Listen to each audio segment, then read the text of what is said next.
नमस्कार दोस्तों। एक बार माता लक्ष्मी भगवान विष्णु से मिलने के लिए जाती है और कहने लगती है, प्रभु, जब मैं आपसे मिलने के लिए आ रही थी तो मेरी नजर मृत्यु लोक पर पड़ी।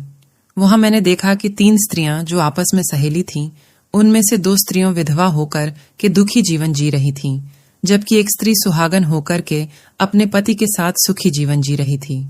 प्रभु, यह बात मेरी समझ में नहीं आई, इसलिए मेरे मन में 3 प्रश्न उठने लगे। अब मैं आपसे यह चाहती हूँ कि आप मेरे तीनों प्रश्नों के उत्तर देकर के मुझे संतुष्ट करने की कृपा करें। मित्रों, इस प्रकार माता लक्ष्मी की बात को सुनकर भगवान विष्णु कहते हैं, हे लक्ष्मी, तुम मुझे अपने तीनों प्रश्नों को बताओ। मैं तुम्हें तुम्हारे प्रश्नों के उत्तर देकर के पूरी तरह संतुष्ट करने का प्रयास करूंगा।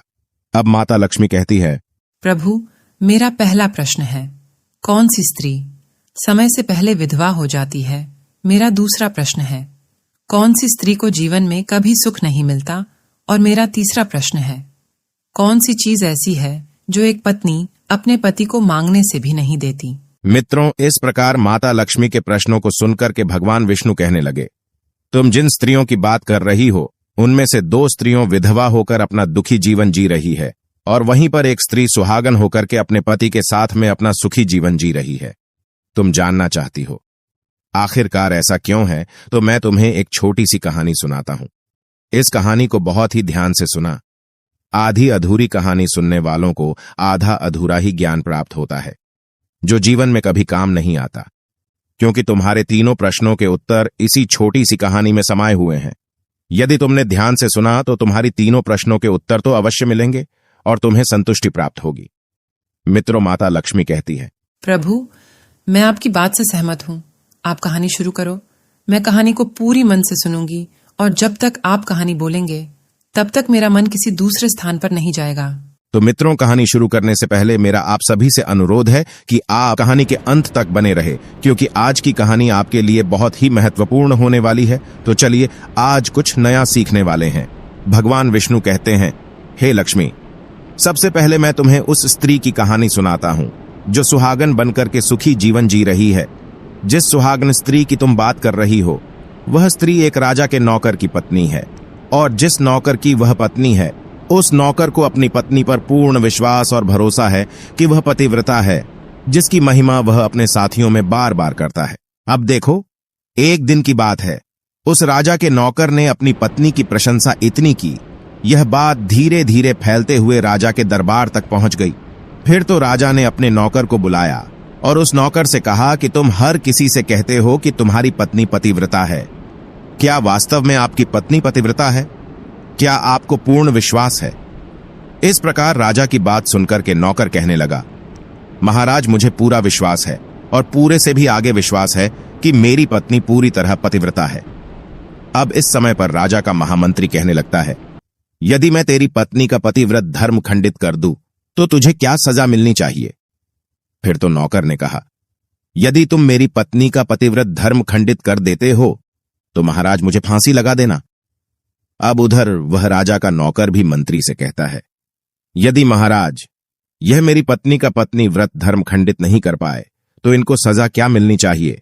तो राजा ने कहा कि मंत्री को भी फांसी की सजा दी जाएगी। फिर भगवान विष्णु कहते हैं, लक्ष्मी मंत्री ने स्वीकार कर लिया और नौकर से पूछा कि क्या वस्तु लाऊं जिसे तू माने कि मैं तेरी पत्नी का धर्म खंडित करने में सफल हुआ? तो नौकर ने कहा, मंत्री, यदि तुम मेरे घर से जाकर के मेरे विवाह के समय पर मुझे एक पटका मिला था और एक कतार मिली थी, वह मेरी पत्नी ने बहुत ही संभाल कर रखी है, जो सुहाग की निशानी मानी जाती है। यदि तू पटका और कतार लाकर मुझे दिखा दे तो मैं मान जाऊंगा कि मैं मेरी पत्नी का धर्म तूने पूरी तरह नष्ट कर दिया है। अब शर्त स्वीकार हो जाने के बाद में वह मंत्री शहर में जाता है और एक दुती से जाकर मिलता है। वह दुती हमेशा एक दूसरे से भिड़ने का काम करती थी और जो काम कोई नहीं कर पाता वह काम करने में वह सक्षम थी। फिर इस प्रकार उस मंत्री ने उस दुती को अपने स्वार्थ के लिए बुलाया और द्वितीय से कहा कि देखो, इस नाम का एक व्यक्ति उससे मेरी शर्त लगी है। और फिर उसने उसे शर्त के बारे में उसको सारा कुछ बता दिया। फिर वह दुती से कहने लगा, तू कैसे भी करके उस स्त्री से मेरा संपर्क करवा दे, तुझे जितना धन चाहिए मैं उतना धन दूंगा।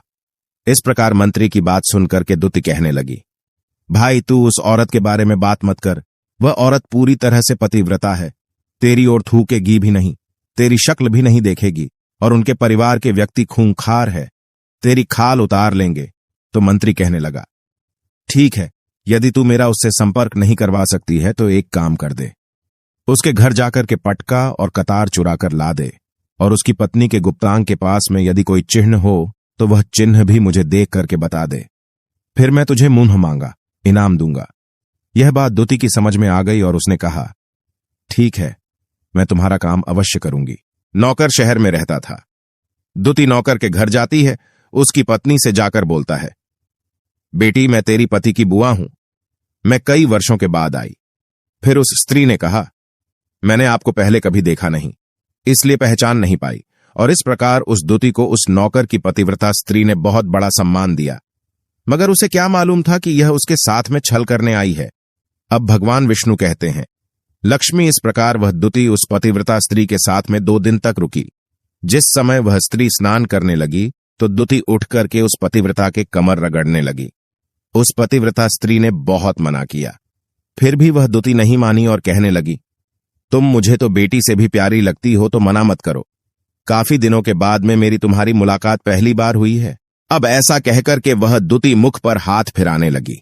फिर आंखों को धोने के बहाने से उस दुती ने उसे पतिव्रता स्त्री की आंखों पर पानी मार दिया और उसे स्त्री की आंखें बंद हो गईं। इस प्रकार गुप्तांग के पास में जांघ पर तिल था जो दुती ने देख लिया। बस उसका काम बन गया।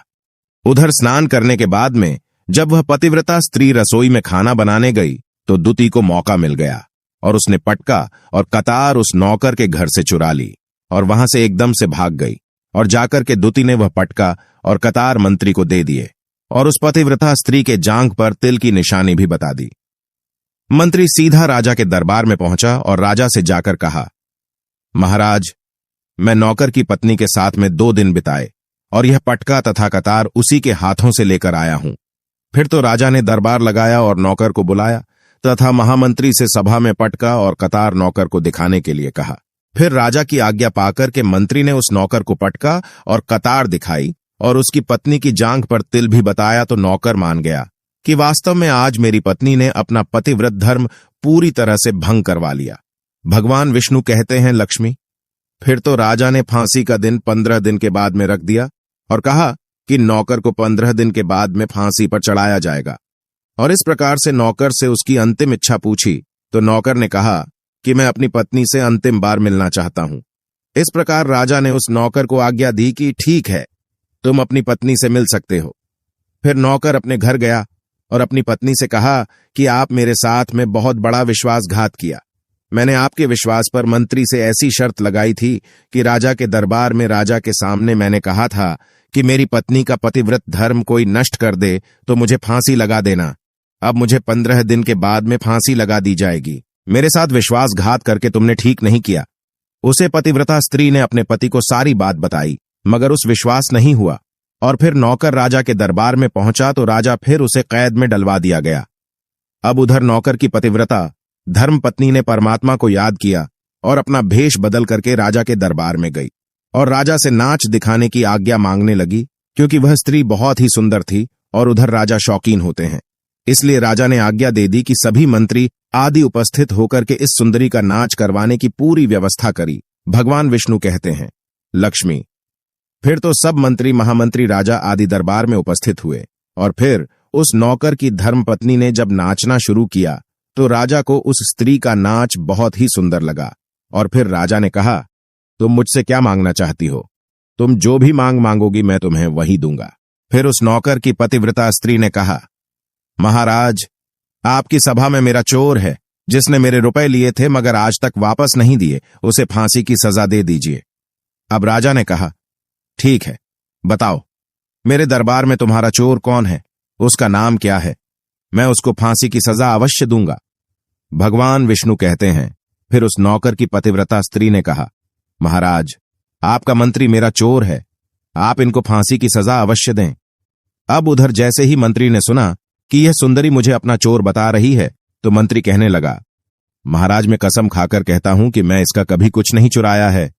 मैंने इसे आज तक कभी देखा ही नहीं है, तो मैं चोरी कैसे कर सकता हूं?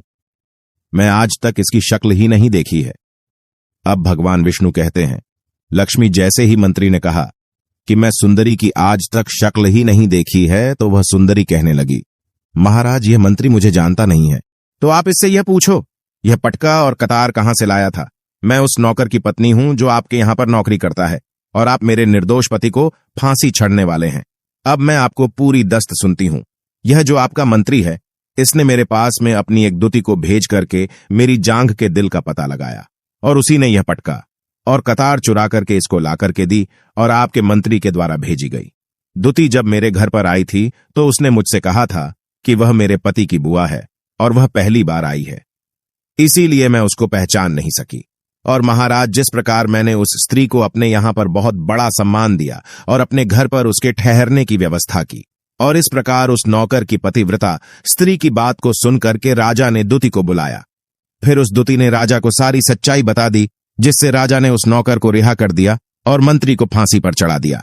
भगवान विष्णु कहते हैं, लक्ष्मी, इस प्रकार उस नौकर की पतिव्रता स्त्री ने अंत में राजा से कहा, महाराज, मैं अपने पति से बहुत प्यार करती हूं। मैं एक चरित्रवान स्त्री हूं। कभी भी मैं अपने पति का नाम तक अपने मुंह से नहीं लेती।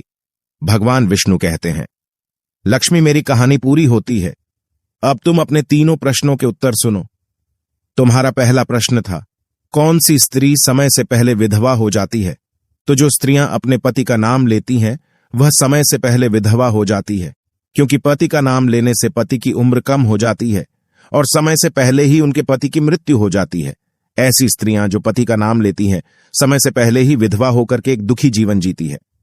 बस यही राज की बात है कि तुम जिन 3 सहेलियों की बातें कर रही थी, उनमें से 2 विधवा थीं और एक यह नौकर की पत्नी थी जो पतिव्रता स्त्री थी। यह पतिव्रता स्त्री कभी भी अपने पति का नाम मुंह से नहीं लेती थी, और उधर वह 2 स्त्रियों जो विधवा होकर जीवन दुखी होकर जी रही है, वह हमेशा अपने पति का नाम लेकर ही बुलाती थी, जिसकी वजह से उनके पति की उम्र कम हुई और फिर वह दोनों स्त्रियां समय से पहले ही विधवा हो गई और आज वह दुखी जीवन जी रही है। इसलिए कभी भी स्त्रियों को अपने पति का नाम अपने मुंह से नहीं लेना चाहिए। अब तुम्हारा दूसरा प्रश्न था, कौन सी स्त्री को जीवन में कभी सुख नहीं मिलता है? तो समझ लो, जो स्त्रियां अपने पति के बिना अनुमति के किसी तीर्थ स्थान या उत्सव में जाती हैं, उनके जीवन में कभी सुख नहीं आता। ऐसी स्त्रियां जीवन पर दुखी रहती हैं और उन्हें पति का कभी प्रेम नहीं मिलता। भगवान विष्णु कहते हैं, लक्ष्मी, तुम्हारा तीसरा प्रश्न था कि ऐसी कौन सी चीज है जो एक पत्नी अपने पति को मांगने से भी नहीं देती, तो समझ लो, वह चीज गाली है। एक चरित्रवान स्त्री कभी अपने पति को गाली नहीं दे सकती, और जो स्त्री गाली देती है वह स्त्री कभी चरित्रवान नहीं होती, और ऐसी स्त्री जीवन भर रोती है, उसके जीवन में कभी सुखी नहीं आती, और समय से पहले ही ऐसी स्त्री विधवा हो जाती है। मित्रों, इस प्रकार कहानी सुनने के बाद में माता लक्ष्मी पूरी तरह से अपने तीनों प्रश्नों से संतुष्ट होकर कहती हैं, प्रभु, वास्तव में जो स्त्री चरित्रवान होती है वह कभी दुखी जीवन नहीं जीती है, क्योंकि ऐसे घर में लक्ष्मी का सदा वास होता है और वह घर धन धान्य से हमेशा भरपूर बना रहता है। ऐसी स्त्रियां हमेशा घर को स्वर्ग बना देती है। तो दोस्तों, यदि आपको यह वीडियो पसंद आई हो तो प्लीज आप हमारे चैनल को सब्सक्राइब अवश्य करें, वीडियो को लाइक करें और दोस्तों, सच्ची श्रद्धा से कमेंट में जरूर लिखें, जय श्री राम, जय हनुमान। साथ ही देवों के देव हर हर महादेव सदैव आप पर अपनी कृपा बनाए रखें। प्रिय मित्रों, वीडियो को अंत तक देखने के लिए धन्यवाद। जय श्री राम।